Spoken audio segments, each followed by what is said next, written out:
Americans, your Republican politics, not less than your Republican religion, are flagrantly inconsistent. You boast of your love of liberty, while the whole political power of the nation, as embodied in the two great political parties, is solemnly pledged to support and perpetuate the enslavement of 3 millions of your countrymen. You invite to your shores fugitives of oppression from abroad. You honor them with banquets, salute them, cheer them, pour out your money like water to them. But the fugitives in your own land, you hunt, arrest, shoot, and kill. We have been joined by Minister Abdul Farrakhan, spokesman for the Honorable Wallace D. Muhammad of the Nation of Islam. Assalamu alaikum. Alaikum salam. And Ms. Hunter has the first question. Minister Farrakhan, you were once one of the nation's most visible and articulate spokesmen, but it seems you've had a low profile since Wallace D. Muhammad assumed the leadership of the organization. Is that by design, if it's true?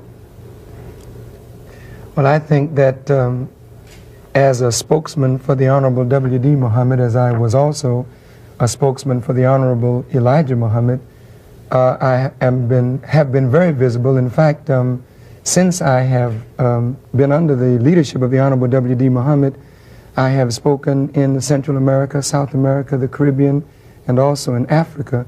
So the scope of the nation's position has been more worldwide, and so my scope has also been that.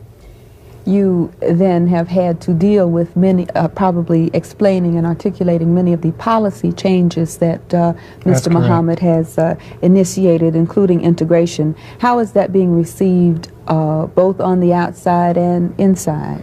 Well, let me say this. As black people look at the Nation of Islam, we have always liked to classify or characterize the Nation of Islam's development.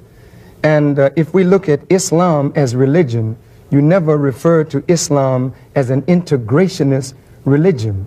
Though in Islam there are black Muslims, red Muslims, brown Muslims, yellow Muslims, and white Muslims.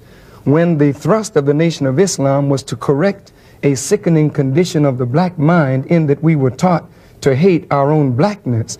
And the Honorable Master Elijah Muhammad, may peace be upon him, accomplished this through teaching us the history and accomplishments of black people.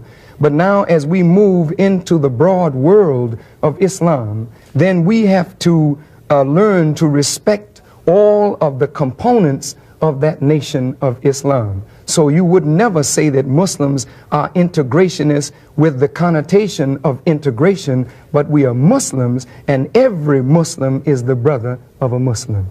Minister Farrakhan, in the policy changes, is it true that Temple number 7 in New York, the name has been changed to Malcolm Shabazz Temple? That's true. Last week in Chicago, the Honorable W.D. Muhammad, in recognition of the great work that Malcolm X did for the nation when he was among the Nation of Islam, renamed Temple number 7 as Malcolm Shabazz Mosque number 7. This approach, that is, saying that Malcolm made great contributions to the nation, is obviously a departure from the previous teachings of the nation. Is that correct? No, that is not correct. It is historically true and world known that Minister Malcolm made great contributions to the Nation of Islam. But when he departed from the Nation of Islam, there was no mention of Malcolm's accomplishments. Now, since the Honorable W.D. Muhammad has taken over, and his mind is a mind of balance and justice, he wants to give balance to the whole Nation of Islam. It is proper that he recognize the work that Minister Malcolm did in establishing Mosque number 7 and in also helping the growth of the Nation of Islam. Another major policy change seems to be the entry now of the Nation of Islam into politics. Is that, does that go along with the same thinking that the integration did, that there's a certain amount of ground building that has to be done within the organization before it is entered? Well, let me say this. Politics or election presupposes intelligence. When a child comes into the world, it is lovingly dictated to by its parents because it hasn't developed the knowledge or the intelligence to make proper selection. To give people the right to vote and not give them the basic intelligence of how to vote is to give them a tool, but not the use of that tool. So for 44 years, the Honorable Master Elijah Muhammad was building in the black community, and especially and particularly with the members of the Nation of Islam, a basic knowledge of self where we would be able to know what is good for self as opposed to what is detrimental to self. Now, since we live in America and live in the community, the Honorable W.D. Muhammad has seen fit that at this particular time in our development, we can no longer stand by and watch people come into office that are diametrically opposed to the aims and aspirations of black people when we have the most disciplined organization in the United States of America. Then this force should be used to put into office those that speak for the aims and aspirations of the total black community, and that force must be used to take out of office or to stop from getting into office those whose aims and aspirations would send black people down a road that we've already traveled and don't intend to travel again. Does that mean that we can look forward to seeing the Nation of Islam as a voting bloc? The Honorable Wallace D. Muhammad has not made a statement of policy regarding voting. But on February the 29th at the annual Muslim Convention, the Honorable W.D. Muhammad will clarify and make the official statement concerning the Nation of Islam's call to register to vote and voting. You have opened the doors, the policy, new policy is that the doors to membership in the Nation of Islam is now, unlike previously, open to whites. Have whites accepted the invitation? Yes, there are some whites who have accepted the invitation of the Nation of Islam to enter the ranks of the Muslims. And I know that this causes great concern in the Bilalian or in the black community. But what we must consider is this, that if the teaching of the Honorable Master Elijah Muhammad could break the bestial mentality that was forced upon our people, that caused us to be number one in destruction of self, and now we are number one in loving self, in doing for self, in uniting self, then why should we leave the white man's mind as it is when it is that same bestial mind of his that was forced upon our people? So if we have a teaching that could destroy that mind in us, then let us get busy and destroy that mind in the dominant community, that we may live in peace in the continental United States of America. Is it also true that prior to this change in policy, whites were already Muslims, or Muslims, some Muslims were married to people who were white, who practiced the religion in the home but not in public? No, that is not true. You know as well as I that there are white Muslims in the world, but the Honorable Elijah Muhammad saw fit to keep the door of the Nation of Islam closed to whites, and not only to whites, but to Puerto Ricans, to Mexicans, to all other racial and ethnic groups, because we had a particular problem. Black people had no self-image, no self-worth, no self-root in our own history.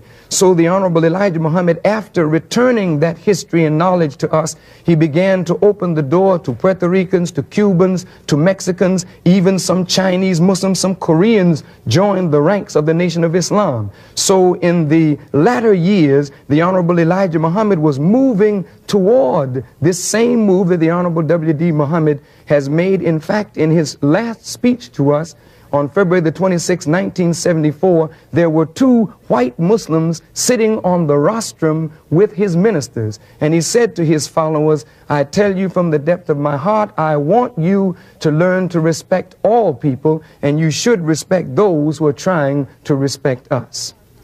Mr. Farrakhan, I'm told that Mr. Muhammad is attempting to get the nation out of debt, and has begun cutting corners, like ending the paying automatically of legal fees for Muslims who get into trouble with the law. Is the nation in debt, and are corners being cut in that manner? Yes, the Nation of Islam is in debt, and the Nation of Islam is doing everything in its power to correct our financial posture and financial policies that led to debt.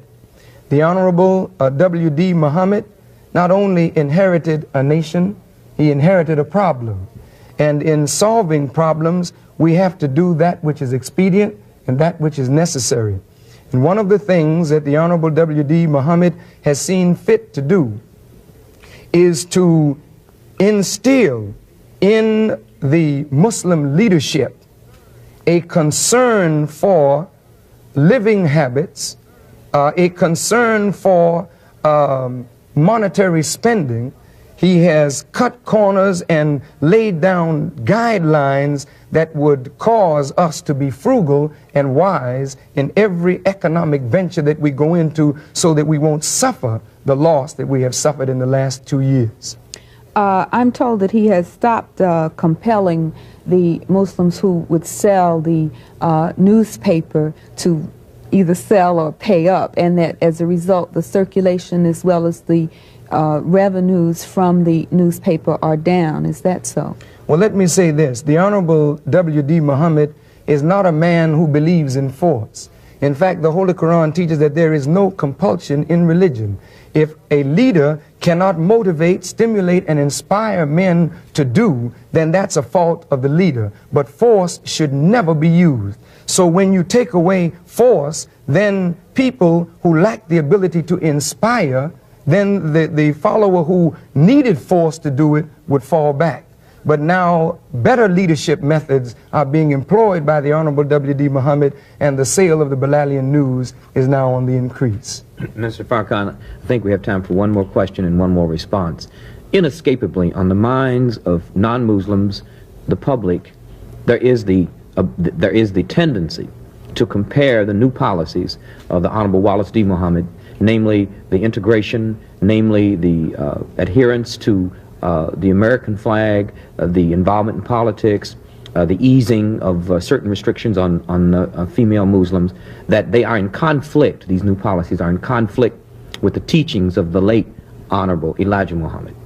Those who say this are really not familiar with the teachings of the Honorable Elijah Muhammad. In fact, we are absolutely rooted in the teachings of the Honorable Master Elijah Muhammad, but what you're seeing now is a growth and a development and an expansion on those teachings. I certainly wish we had more time to show that in the teaching of the Honorable Wallace D. Muhammad, you find justification and root for it in the teaching of Elijah Muhammad. I also, Mr. Minister, Brother Minister, wish that we had more time, but I would like to thank you so much for taking your time, and on behalf of the Nation of Islam, being with us on Black Journal. Thank you. I'd also like to thank, while we're thanking, Charlene Hunter of the New York Times for being with me, and Reverend Jesse Jackson, President of Operation Push. Next week, we will return with our regular format with co-host Robert Hooks, who was the star of NYPD, and special guest Bob Johnson, executive editor of Jet magazine, who will be explaining why interracial couples appear on Jet's cover. Obviously, Billy Taylor will be back with music, and Nipsey Russell in our game quiz, Can You Dig It?, where the biggest prize of all will be the knowledge we gain of ourselves. Join us on our next edition.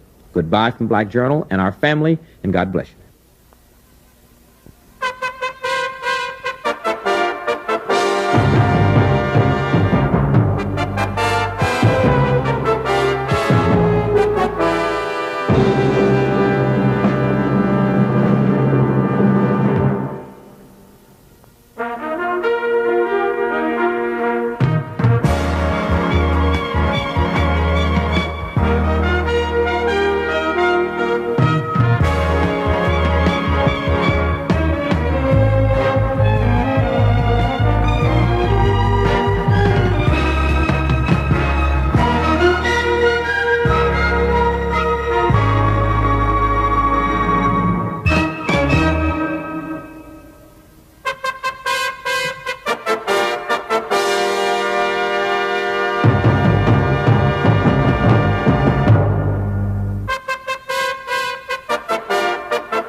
The preceding program was made possible by a grant from Pepsi-Cola Company.